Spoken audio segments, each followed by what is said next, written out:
வந்துட்டேன்னு சொல்லு. திரும்பி வந்துட்டேன்னு. Friends, welcome back. கிட்டத்தட்ட ஒரு வார இடைவெளிக்கு பிறகு இப்போ ஃபஸ்ட்டு ஒரு வீடியோ ரெக்கார்ட் பண்ணுறோம்.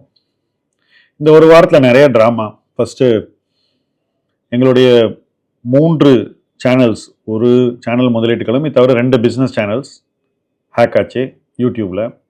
அதுக்கப்புறம் ட்விட்டரில் ஒரு 3 அக்கௌண்ட் ஹேக் ஆச்சு. இப்படி பல சம்பவங்கள் எங்களை வச்சு யாரோ செய்கிறாங்கன்னு நினைக்கிறேன். பட் இதெல்லாம் எங்களை அவ்வளோவா பாதிக்கிறது இல்லைன்றதான் உண்மை. ஏன்னா இந்த சேனல் நடத்துறது எங்களுடைய மெயின் ஆப்ஜெக்டிவ் கிடையாது. ஃபஸ்ட்டு இந்த சேனல் மூலமாக எங்களுக்கு இருக்கக்கூடிய எக்ஸ்பெக்டேஷன்ஸ் ரொம்ப லிமிட்டட். இந்த சேனலே ஒரு ஆக்சிடென்டல் டெவலப்மெண்ட் அப்படின்னு நான் சொல்லுவேன். ஏன்னா ஒரு நண்பரோட பேசிகிட்டு இருக்கும்போது நான் சொன்னேன், இன்னையிலேருந்து நான் தொலைக்காட்சிகளில் போய் பேசுறது நிறுத்திக்க போகிறேன்னு சொன்னேன். ஏன்னு கேட்டார். என் நேரம் விரயமாகுது அப்படின்னு சொன்னேன். அதுக்கு பல காரணங்கள் இருக்குது. ஒரு இடத்துல போய் நம்முடைய கருத்துக்களை வைக்கிறோன்னா அந்த கருத்துக்களுக்கு ஃபஸ்ட்டு அடிப்படை மதிப்பு இருக்கணும். அடுத்தது நம்முடைய நேரத்தை நம்ம செலவிட்டு அங்கே போகிறதுக்கு ஒரு குறைந்தபட்ச கண்ணியமான ஒரு எக்ஸ்சேஞ்ச் இருக்கணும். இதெல்லாம் போய் சேரக்கூடிய ஆடியன்ஸ் கிட்ட நாம் சொல்லக்கூடிய விஷயங்கள் சரியான முறையில் போய் சேரணும். அப்படி போய் சேர்ந்தாக்கா அவங்களுக்கு அதில் ஏதாவது ஒரு பயன் இருக்கணும். இது எதுவுமே இல்லாத ஒரு இடத்துல போய் 1 மணி நேரம் பேசுறதுல எனக்கு அர்த்தமே இல்லை அப்படின்னு நான் சொன்னேன். ஏன்னா இது தவிர இன்னொரு விஷயம் இருக்கு. அங்கே போகிறதுக்கு ஒரு 1 ஹவர், வரத்துக்கு ஒரு 1 ஹவர், 3 மணி நேரம் ஈவினிங்கே வேஸ்ட் ஆயிடுது. இதுக்கு பேசாத வீட்டில் உட்காந்துட்டு இளையராஜா பாட்டு கேட்கலாம் அப்படின்னு நான் சொன்னேன். ஸோ அந்த இடத்துல என்னுடைய அந்த டிவி ஜேர்னி நானே முடிச்சுக்கிட்டேன். நிறைய பேருக்கு அதில் ஆச்சரியம், ஏன் போக மாட்டேங்கிறீங்க, நிறைய விசிபிலிட்டி கிடைக்கும், அது கிடைக்கும், இது கிடைக்கும் என்னெல்லாமோ சொல்லிட்டு இருந்தாங்க. எனக்கு அதிலெல்லாம் கொஞ்சம் கூட பற்று இல்லை. ஏன்னா பர்பஸ் இல்லைன்னா ஒரு விஷயத்த செய்யக்கூடாது. அதுதான் பேசிக். அதுக்கப்புறம் இந்த சேனல் எங்கே வருதுனாக்கா, கேஷுவலாக பேசிகிட்டு இருக்கும்போது எவ்வளோ நேரம் ஆகும் ஒரு வீடியோ ஷூட் பண்ணுறதுக்குன்னு என்னுடைய நண்பர் ஒருத்தர்கிட்ட கேட்டேன். அவரும் ஒரு சேனலில் இருக்கக்கூடிய நம்பர் தான். ஏன்னா அவர் என்கிட்ட வந்து, சார் எனக்கு கொஞ்சம் என்னுடைய யூடியூப் சேனலுக்கு வீடியோ பண்ணி கொடுங்க அப்படின்னு கேட்டார். சரி வாயா அப்படின்னா என் ஃப்ரெண்டு ஒரு சாட்டர்டே உட்காந்து ஷூட் பண்ண ஆரம்பித்தோம். டாபிக் என்ன அப்படின்னு வரிசையாக சொன்னார். டக்கு டக்கு டக்கு டக்குன்னு எடுத்தோம். கிட்டத்தட்ட ஒரு 2 ஹவர்ஸில் 7-8 வீடியோ எடுத்துட்டோம். அவருக்கு இந்த கண்டென்ட் ஃபஸ்ட்டு பிடிச்சிருந்து, அடுத்தது அந்த வீடியோஸை போட்டார ஓரளவுக்கு அதுலேயும் ஒரு ரீச் இருந்தது. பார்க்குறவங்க அதை விரும்பினாங்க. ஸோ இப்படி இவ்வளவு டைம் ஸ்பெண்ட் பண்ணி நம்ம நினைக்கிறத வந்து சோஷியலாக ரீச் பண்ண முடியுதா அப்படின்றது எனக்கே ஒரு டிஸ்கவரி. ஏன்னா அதுக்கு முன்னாடி பல பேர் பண்ணிட்டு இருந்தாலும் நான் அந்த வீடியோஸ்லாம் பார்த்ததில்லை அவ்வளோவா. என்னைக்காவது யாராவது சர்க்குலேட் பண்ணுவாங்க. எதை சர்க்குலேட் பண்ணுவாங்கன்னா அவங்க வந்து வேடிக்கையாகவோ அபத்தமாகவோ பேசினது. ஸோ அது அந்த வீடியோவே ஒரு மீம் மாதிரி தான் பார்ப்போம். ஸோ அந்த மாதிரி தான் எனக்கு அதுக்கு முன்னாடி யூடியூப்பை பற்றி பரிச்சயம். பட் இவர் என்னை வச்சு வீடியோ எடுக்கும் போதும் அந்த வீடியோ அவர் சேனலில் போடும்போதும் அதுக்கு வரக்கூடிய அந்த ரெஸ்பான்சஸ் மூலமாக எனக்கு ஓரளவுக்கு இது ஒரு டீசெண்டான ஸ்பேஸ். நம்ம நினைக்கிறத செய்ய முடியும், மற்றவங்க நினைக்கிறத நம்ம போய் செய்ய வேண்டியதில்லை. அவங்க இழுப்புக்கெல்லாம் நம்ம போக தேவையில்லை. நம்ம விரும்பினதை செய்யலாம், இல்லைனா நிறுத்திக்கலாம். So we have the full freedom and லிபர்ட்டின்றது எனக்கு ரொம்ப பிடிச்ச ஒரு விஷயமா இருந்ததுல. ஏன்னா சேனல்ல அப்படி கிடையாது. நீங்க பேசும்போது ஒருத்தன் குறுக்க இடமறிப்பான்.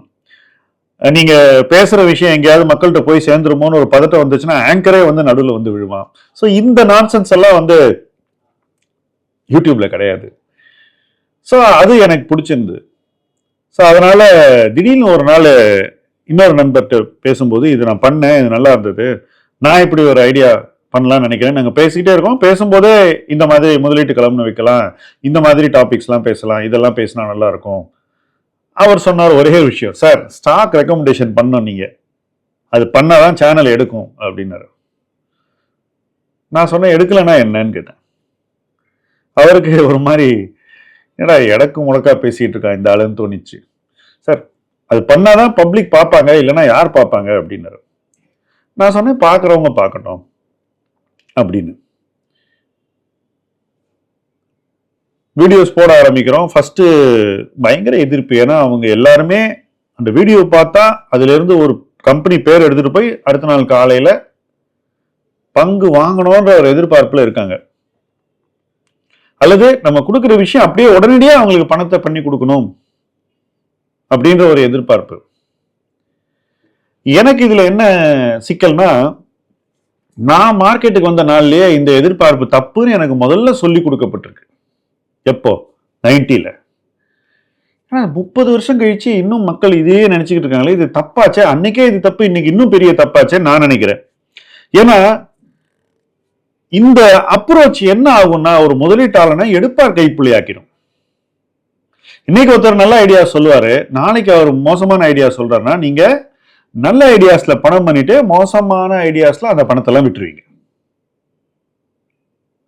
அல்லது சில நல்ல ஐடியாஸ்ல பணம் பண்ணிட்டு அதுக்கப்புறம் வர்ற ஐடியாஸை ரொம்ப அதிகமான விலையில வாங்கி அந்த ஐடியாஸ கீழே வரும்போது, ஸ்டாக் பிரைஸ் கீழே விழும்போது நீங்க அடிபட்டுருவீங்க. ஸோ மேலே போயிட்டு கீழே கொண்டு வந்து விடக்கூடிய ஒரு ஆட்டமா தான் அதை நான் பார்க்குறேன். ஏன்னா ஒரு புல் மார்க்கெட் முடிக்கும் போது நிறைய பேருக்கு போர்ட்ஃபோலியோ பூரா பேண்டேஜா இருக்கும், அடிபட்டிருக்கும். ஸோ சில பேருக்கு சர்ஜரி தேவைப்படும். அந்த மாதிரி ஒரு அனுபவம் வருமே, இதை நம்ம போய் எப்படி பண்ண முடியும்ன்றது என்னுடைய அச்சம். ஏன்னா எனக்கு தெரியும், நான் வந்த போது தப்புன்னா 30 வருஷம் கழிச்சு it's a bigger mistake, blunder. So சேனல்ல ஸ்டாக் ரெக்கமெண்டேஷனே இல்லை, வியூவர்ஸ்க்கு கோவம் வருது, நிறைய பேர் கமெண்ட்ஸ்ல என்ன கணவன் திட்டுவாங்க. பட் நான் பண்றதையே பண்ணிக்கிட்டு இருக்கேன். கிட்டத்தட்ட ஒரு 200-300 வீடியோ போட்டோம். இப்படியே டெய்லி ஒரு வீடியோ போட்டுட்டு இருக்கோம். ஏன்னா இது வந்து ஒரு நாளைக்கு ஒரு 20 நிமிஷம் தான் என்னுடைய டைம், அதுக்கு மேல கிடையாது. 20 நிமிஷம் எனக்கு பிரச்சனை இல்லை. நாள் பூரா உட்காரணும்னா என்னால் பண்ண முடியாது. 3 மணி நேரம் போய் டிபேட் பண்ணணும்னா பண்ண முடியாது. அதுல ஒரு very small fraction of time, கிட்டத்தட்ட ஒரு 10% ஆஃப் டைம் தாங்கனால எனக்கு அந்த வேலை டெய்லி செய்யறதுல பிரச்சனையே கிடையாது. பட் பண்ணிக்கிட்டே இருக்கும். பட் நிறைய பேர் என்கிட்ட வந்து என்ன சொல்றாங்கன்னா, சார் என்ன சார் கண்டென்ட் இவ்வளோ நல்லா இருக்கு, பட் யாருமே வியூவர்ஷிப்பே இல்லையே. ஏன்னா மார்க்கெட் அதை எப்படி பார்க்குறாங்கனாக்கா, உங்களுக்கு நிறைய சப்ஸ்கிரைப் இருந்தா, நிறைய வியூஸ் இருந்தா நீங்க கொடுக்குற கண்டென்ட் நல்ல கண்டென்ட் அப்படின்னு. நான் அதை அப்படி பார்க்கவே இல்லை. ஏன்னா பங்குச்சந்தையில 100 பேர் இருந்தா ஜெயிக்கிறவன் ஆக்சுவலா ஒருத்தன் தான், அதுதான் உண்மை. அதுக்கப்புறம் ஒரு 20 பேர் என்ன பண்ணுவான், ஜெயிக்கிற மாதிரி போயிட்டு திருப்பி தோத்துருவான். ஏன் லாஜிக் என்னன்னா, இந்த ஜெயிக்கிற மாதிரி போயிட்டு தோக்குறவங்களை நம்ம ஓரளவுக்கு சிந்திக்க வச்சாலே நல்லது. அது தவிர பாக்கி இருக்கக்கூடிய அந்த என்ஜிஓரை வந்து இதுதான் உங்களுக்கு சேஃப் அப்படின்னு ஓரளவுக்கு புரிய வச்சா அதுவே ஒரு பெரிய சக்சஸ். ஸோ இதுல எங்களோட எக்ஸ்பெக்டேஷன்ஸ் பார்த்தீங்கன்னா ரொம்ப கம்மி. ஆனாலும் இந்த சேனல் வந்து எங்க பிசினஸோட எந்த வகையிலையும் வந்து இணைக்கக்கூடிய ஒரு இடத்துல இல்லை. ஏன்னாக்கா எங்களுக்கு வயபிள் கஸ்டமர்ஸ் அப்படின்னு பார்த்தீங்கன்னா 1 கோடி ரூபாய்க்கு மேல முதலீடு செய்யக்கூடிய முதலீட்டாளர்கள் தான். அப்படிப்பட்ட முதலீட்டாளர்கள் தான் எங்களுக்கு பிசினஸ்ல சரியான முதலீட்டாளர்கள். அவங்கள நம்ம தேடி கூட போக வேண்டியதில்லை, அவங்களே தெரிஞ்சுக்கிட்டு வரக்கூடிய ஒரு அளவில் அவங்க இருக்காங்க. They know how to find out whom to invest with. So அந்த பிரச்சனை எங்களுக்கு கிடையாது. ஸோ நிறைய பேருக்கு இதை நான் ஏன் பண்றேன்னு கூட ஒரு கொஸ்டின் மார்க் இருந்தது. நான் பண்ணது எதுக்குனாக்கா, நான் ஏற்கனவே ட்ரை பண்ணி டிவி சேனல்ல ஃபெயில் ஆன ஒரு விஷயத்த அட்லீஸ்ட் யூடியூப்ல மறுபடியும் ட்ரை பண்ணி மறுபடியும் ஃபெயில் ஆகலாம் அல்லது வரதை பார்ப்போம் அப்படிங்கிறதான் என்னுடைய எஃபர்ட். இன்னைக்கு இந்த எஃபர்ட்ல இன்னைக்கு கிட்டத்தட்ட ஒரு 80,000 பேர் சப்ஸ்கிரைப் பண்றாங்கன்னா என்னை பொறுத்த வரைக்கும் அவர்கள் தான் எனக்கு வந்து உற்சாகத்தை கொடுக்கிறார்கள். ஏன்னா அவங்க நம்மளை ஒத்துக்கிறாங்களோ இல்லையோ, நிராகரிக்கிறாங்களோ இல்லையோ, கேட்கறாங்க. That is the most important thing. And கேட்கறது மூலமா அவங்க கிட்ட நாம சொல்ல நினைக்கிற சில விஷயங்கள் போய் சேர்ந்தா கூட என்னுடைய அந்த முயற்சி ஒரு மீனிங்ஃபுல்லான முயற்சியாக மாறுகிறது. அதுதான் இந்த ஜேர்னி இன்னைக்கு இருக்கக்கூடிய இடம். இந்த சிச்சுவேஷன்ல தான் இந்த சம்பவங்கள்லாம் நடந்திருக்கு. பட் இப்ப சம்பவம் எல்லாம் முடிஞ்சு we again got control of the channels. இப்ப கண்டென்ட் எல்லாம் மறுபடியும் ஒன்னொன்னா அப்லோட் பண்றோம். ஏன்னா நிறைய பேர் இதுக்கு முன்னாடி வந்த வீடியோஸை பார்த்தது கூட இல்லை. இப்ப நான் ஒரு நல்ல வீடியோ நினைக்கக்கூடிய ஒரு வீடியோ 4000 வியூஸ் தான் இருக்கு. பட் நான் இது ரொம்ப ஜனரஞ்சகமான வீடியோ, இதுல கண்டென்ட் அப்படின்னு நான் ஒரு பெரிய அபிப்பிராயம் இல்லாத ஒரு வீடியோ ஆயிரக்கணக்கில் மேபி 50,000 30,000 25,000 போயிருக்கு. ஸோ நாங்கள் என்ன பண்றோம்னா திருப்பி அந்த பழைய வீடியோஸ்லாம் ஒன்னொன்னா மறுபடியும் பப்ளிக் பண்ணிட்டு இருக்கோம். பண்ணும்போது அதை சில பேர் பார்ப்பாங்க அப்படின்றது எங்களுடைய எதிர்பார்ப்பு. இதுல முக்கியமான விஷயம் என்னன்னா, இனி நம்ம செய்யக்கூடிய விஷயங்கள் இன்னும் ஃபோக்கஸ்டாகவும் இன்னும் மீனிங்ஃபுல்லாகவும் இன்வெஸ்டருக்கு ஒரு தாட் ப்ராசஸை கிரியேட் பண்ற வகையிலையும் அவங்களுடைய லாஜிக்கல் சைடை தூண்டக்கூடிய விதமாகவும் இருக்கும். ஏன்னா இன்வெஸ்டரை நம்ம படிப்படியா உயர்த்திக்கிட்டே வரணும், அவங்க தாட் ப்ராசஸை உயர்த்திக்கிட்டே வரணும். உயரும் போது என்ன ஆகுதுன்னா அவங்க நம்மளையும் மீறி கூட போகலாம். It is very much possible. But நம்ம பண்ணது அவங்களுக்கு ரெலவெண்டா இருக்கணும், மீனிங்ஃபுல்லா இருக்கணும், ப்ரொடக்டிவா இருக்கணும். ஸோ நம்ம கூட இருக்கக்கூடியவங்க அந்த மாதிரி ஒரு ஜேர்னியில ஒரு தேடல் இருக்கிறவங்க தான். ஸோ அவங்களோட நம்ம பயணிக்கும் போது நமக்கும் ஒரு சென்ஸ் ஆஃப் பர்பஸ் இருக்கு, சாட்டிஸ்ஃபேக்ஷன் இருக்கு. ஸோ மேலும் நம்ம செய்யக்கூடிய எல்லா விஷயங்களுமே அந்த ஒரு இடத்தை நோக்கி தான் போகும். இதுல எங்க பிசினஸ் எங்க வருது அப்படிங்கிறதையும் நம்ம கொஞ்சம் பேசணும். அதுல தப்பில்லை. நாங்க இப்போ சமீபத்தில் தட் இஸ் ஒரு லாஸ்ட் 1.5 இயர்ஸ்ல ஏன் ஸ்மால் இன்வெஸ்டரா நம்ம ஒரு பிக் இன்வெஸ்டரா ஆக்கக்கூடாதுன்ற ஒரு புது எஃபர்ட்ல இறங்கியிருக்கோம். அதுதான் மைல் ஸ்டோன்ஸ் டு வெல்த்ங்கிறது. இப்போ அதுல நம்ம என்ன சொல்றோம்னா, படிப்படியா ஒருத்தர் எப்படி உயரணுங்கிறதுக்கு ஒரு வழிகாட்டியா நம்ம இருக்கலாமே அப்படிங்கிறது தான். ஸோ அது சார்ந்த நிறைய விஷயங்களை நம்ம இங்க சொல்லிக்கிட்டே இருக்கோம். நிறைய பேர் நம்மோட அந்த ஜேர்னில டிராவல் பண்ணிக்கிட்டே இருக்காங்க. அதன் மூலமா டெஃபினட்டா நமக்கு தேவையான இன்வெஸ்டர்ஸை நம்மளே உருவாக்குறோம். உதாரணத்துக்கு நான் முதலே சொன்னேன், எனக்கு 1 crore மேலதான் எனக்கு ஒரு வயபிள் இன்வெஸ்டர் இருக்கான்னு. அந்த 1 crore மேல இருக்கக்கூடிய வயபிள் இன்வெஸ்டரை நம்மளே ஏன் உருவாக்க கூடாது அப்படிங்கிறதா அந்த ஜேர்னியினுடைய ஸ்டார்டிங் பாயிண்ட். அதன் மூலமா நம்ம செய்யக்கூடிய விஷயங்களும் பல பேருக்கு பயனுள்ளதாகவும் இருக்கும். அவங்க வரலாம் அல்லது வேற விஷயத்துக்கு போகலாம், டைரக்ட் ஈக்விட்டிக்கு அவங்களே போய் பண்ணிக்கலாம், அதெல்லாம் அவங்களுடைய சாய்ஸ். பட் அந்த most critical part 0 to 1 crore அந்த ஃபேஸ்ல அவங்களுக்கு ஹேண்ட் ஹோல்டு பண்ணி நஷ்டம் இல்லாமல் தவறுகளை தவிர்த்து அவங்களை கொண்டு போனாக்கா டெஃபினட்டா அது இன்னும் ஒரு மீனிங்ஃபுல் ஆக்டிவிட்டியா இருக்கும். நாங்க பண்ணக்கூடிய சேனல் ஆக்டிவிட்டியோட அது இன்னும் ஒரு வேல்யூ ஆடட் ஆக்டிவிட்டியா இருக்கும்ன்றதா எங்களுடைய திங்கிங். ஸோ அந்த ஒரு ஆக்டிவிட்டிக்கு டெஃபினட்டா நாங்க நிறைய முக்கியத்துவம் கொடுத்துக்கிட்டு இருக்கோம், கொடுப்போம். இது தவிர்த்து இந்த சேனல்ல இருந்து நீங்க எதை எதிர்பார்க்க கூடாது அப்படிங்கிறத மறுபடியும் தெளிவா சொல்றேன். நாளைக்கு என்ன வாங்கணும் அப்படிங்கிறத இந்த சேனல் சொல்லாது. சொல்லக்கூடிய இடத்துல நாங்க இல்லை, ஏன்னா நாங்க எல்லாமே செபி ரெஜிஸ்டர்ட். எங்களுக்குன்னு சில வரைமுறைகள் இருக்கு, கோட் ஆஃப் கான்டக்ட் இருக்கு, அதுபடிதான் எங்களால் நடந்து கொள்ள முடியும். தொடர்ந்து அப்படித்தான் நடந்துக்கும். மேலும் இந்த சேனல்ல எத்தனையோ பேர் டச்சில் இருக்காங்க. அவங்க எங்களோட கேள்விகளை கேட்டு விடைகளை பெற வேண்டும் என்ற ஆர்வம் அவங்களுக்கு இருக்கு. அவங்களுக்காக ஆஸ்க் மைல்ஸ்டோன்ஸ் டு வெல்த் எனிதிங்னு ஒரு ஹெல்ப்லைனையும் நாங்கள் கிரியேட் பண்ணியிருக்கோம். அந்த ஹெல்ப்லைனுடைய ஃபார்ம் டிஸ்கிரிப்ஷன்ல இருக்கு.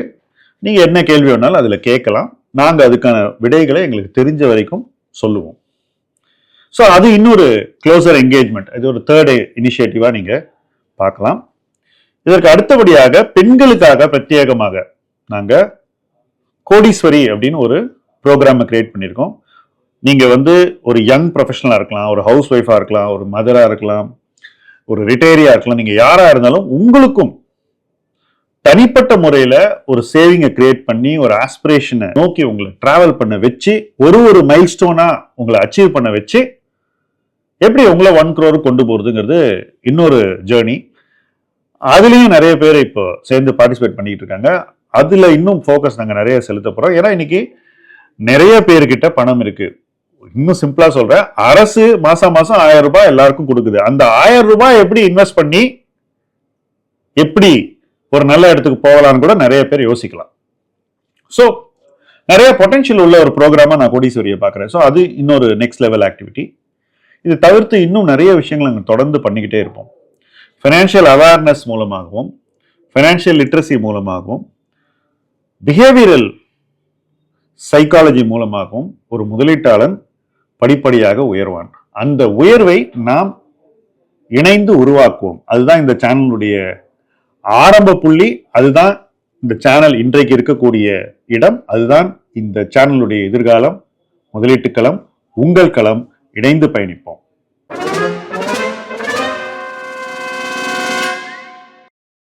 மார்க்கெட்ல இருக்கக்கூடிய ஒவ்வொரு முதலீட்டாளருக்கும் நிறைய சந்தேகங்கள் வரும்.